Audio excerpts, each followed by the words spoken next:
Hey, Sharon here, and if you've been publishing on your blog or LinkedIn profile and not getting any interest from plan sponsors, it could be that you need a new topic, one that plan sponsors are actively looking for.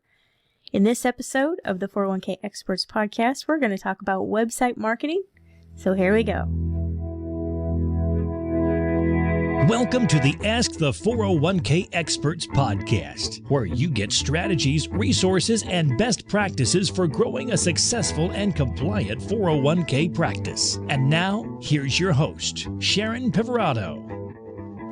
Now, there are a lot of possible topics plan sponsors are looking for that you could write about to get them on your site. But today I want to give you one idea that you might try that lets you identify what plan sponsors want. And in the end, I'll share one strategy for exponentially increasing the effectiveness of your marketing to drive traffic to your website and eventually your lead list.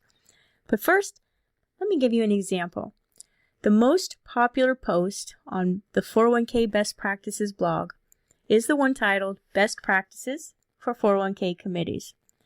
The top search terms that drive traffic to my blog include, this is just the list of the top 10 for the last 30 days. Purpose of a corporate 401k committee, 401k review process, 401k committee bylaws, how to choose 401k fiduciary committee members, responsibilities of a 401k steering committee. Are you seeing a pattern? 401k investment committee duties, 401k plan industry news. There's an outlier. 401k fiduciary committee composition, retirement plan service model, and 401k certification program. Those are terms that people entered into Google or Bing or Ask or whatever, and the search results gave them my website, and there they are on my site. You might say it's because I've done a good job loading that one particular article with popular search terms, so I've done a good job at SEO, or you might say that I found what people were searching for, and I gave it to them. I guess maybe it's that question, what came first, the chicken or the egg, right? Either way, while these top 10 search terms vary a bit month by month, the search terms relating to 401k committees is consistently in 7 out of 10 of the top terms that bring folks to my blog. And my blog is for advisors. Seeing those terms, I think it's pretty apparent that those searching and hopping on my website and looking at that article are most likely committee members. When you think about that, the first word that pops into my head is Eureka! What do you think that means if an investment committee member is searching for terms like that? I'll submit probably it means they don't have an advisor that's offered to help them, or they don't have support in setting up and managing their committee. This makes them a very good prospect. It's easier to close a client that knows they need help, they have questions, they're searching online for help, than to try to point out the need and then get them to let you help them, right? Here's something really important that I want you to understand, and maybe for some of you this is where you're going to slip off because I'm going to get all geeky on you here and talk just a little bit about website search engine optimization. I'll keep it simple though, and I'll keep it quick, and you don't want to do this stuff yourself, which I actually think you should not be doing anyway. You should be building relationships, hire somebody to help you with this stuff, but it's important that you understand it. And I know many of you are making the marketing decisions by yourself. So if you do, this will definitely help you. And not just on your website, in all aspects of your marketing. So you ready? It goes back to the whole point I made at the beginning. You should be publishing on topics your ideal prospect is looking for. Let me tell you a quick story. In my email inbox from advisors that subscribe to 401k Best Practices blog, I've noticed a pattern where a lot of advisors, when it's a relative term, a lot, more than 10, that's a lot in this industry, have been asking me for a finals presentation, a pitch book that they could use when they're in front of plan sponsors. So I decided to take the winning pitch book we had when I was an advisor that served us quite well and share it. I needed to modify it just a bit, take out, something that was specific to us, but nonetheless, I want to make the winning pitch book template available on my site for other advisors to find. So first, I already know people want it because they're asking me for it. Second, I need to know what are the best words to use to describe it, so when I put it on my website, advisors can find it. Not just those 10 people that asked for it, but anybody that's searching into a Google search and looking for that winning pitch book, right? Organically, without me having to send emails and ads to let people know it's there. So I went to a free online app. It's a keyword search tool, and there's a lot available, most of them free. And I typed in the term finals presentation, which in my mind is the most logical term. It's very descriptive. You use this when you're at the final stage, right? Making a finals presentation to win the business. But here's what I learned, and the value in you making an effort to use search terms anytime you put together anything marketing related. Do you know how many people type in that search term, finals presentation, every month? How many people are looking for that online every month?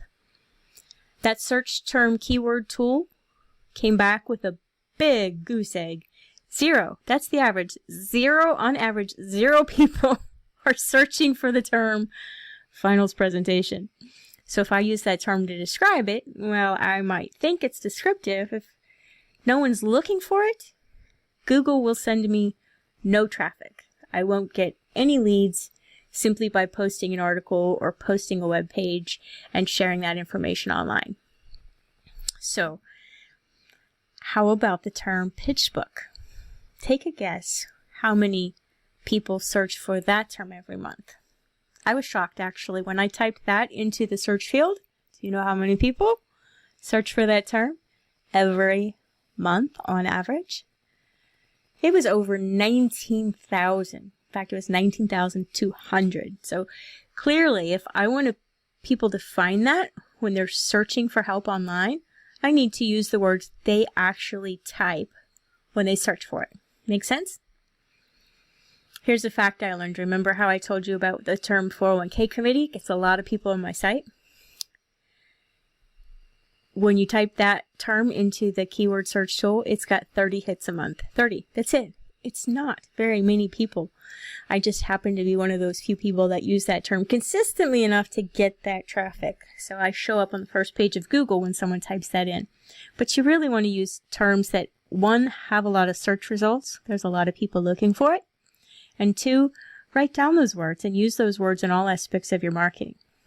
The word fiduciary, for example, 90,000 plus searches a month. 90,000. Maybe I should publish more articles using that term.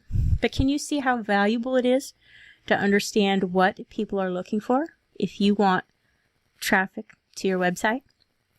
So here's what you need to do if you want to get people to find you online so you can serve them. First, and write this down. First, make a list of all of the topics, the services, the things you offer. Put the things you specialize in at the top of your list. For example, employee stock options, fiduciary audit, fee benchmarking, committee bylaws. Make a list of all of those things that you offer. Second, go to a free keyword search tool. You could use Google, you could use Keyword Finder. The one that I use that I really like, and they have a free version, is called Uber Suggest. UberSuggest. Uber Suggest. All one word.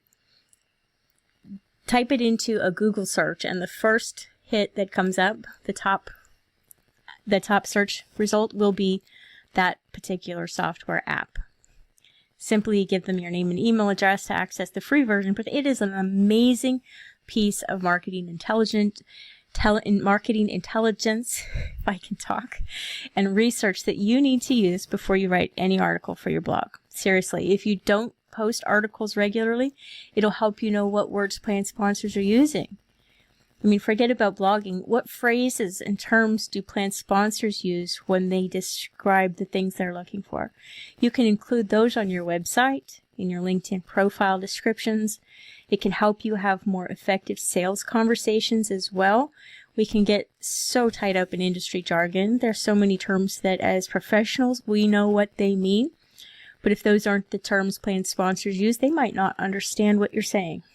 So it's really important that this one tool is just invaluable in my opinion.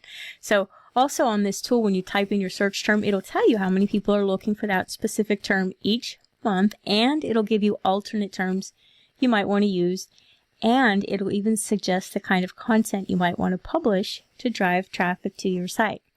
So next time you go to publish an article, make sure you're including those terms people are actually looking for. Just go to Ubersuggest, type it in, and pick a term that resonates with your plan sponsor prospect and not necessarily one that you think is intuitive. Okay, so that's kind of the biggest marketing traffic tip I can give you. Anything else gets way too complex, and I already think that's probably pushing the envelope, right? But publish content people are actively searching for. If you want even more people to find that article you just published using the keyword search tool, this is a little hack to 10x your traffic. So you write an article and you include those search terms, but there's 5 key areas that you want to make sure those terms show up in your blog post or your article. I'm going to put this as in the transcript at 401kbestpractices.com/podcast. You go to the podcast page and get a transcript of this podcast episode, because again, I got kind of geeky and there's a lot of things in here that you're not going to remember. But the 5 key places you want to make sure you're using that particular search term you choose is in your article heading, the page title, the page URL, the content, the actual paragraphs about what you're writing about, and in the meta description. So those are the 5 places you want to make sure that term shows up. You don't need to load the article any place else except in those 5 places. And then I think the biggest hack is when you're using that Ubersuggest search tool, they give you content suggestions. Write 5 more short articles. We call it micro content. It's only a paragraph or 2, but they cover kind of the common questions about those 5 other keywords, and then link each article back to the main article. There. That's called backlinks. That will help your article. That'll help you get on the front page of Google when somebody searches for the terms that you're publishing content about, and it'll help you rank higher and get more traffic to your site. Traffic in and of itself isn't that helpful, but it helps you to build authority, build credibility, and capture leads. So there you have it, Marketing Online 101. Way more than most of you ever wanted, but so important to understand when you're building your website, when you're posting articles, when you're hoping to get people to find you online so you can serve them. I hope you found this information helpful and not too much in the weeds. The full transcript, like I said, can be found at 401kbestpractices.com/podcast. I'll add it to the site since, you might want to refer back to it, to these concepts when it serves you. So until next time, I'm Sharon Pivirotto. Thanks for listening, and stay tuned for more episodes coming soon. If you want more resources, strategies, and best practices for growing a successful 401k practice, be sure to subscribe to the Ask the Experts podcast in iTunes so you don't miss out on new ideas from future conversations. Then be sure to visit the main site, 401kbestpractices.com. When you enter your email address to join the 401k Best Practice community, you'll get access to my most advanced strategies and resources to grow and protect your 401k business. Again, that's 401kbestpractices.com.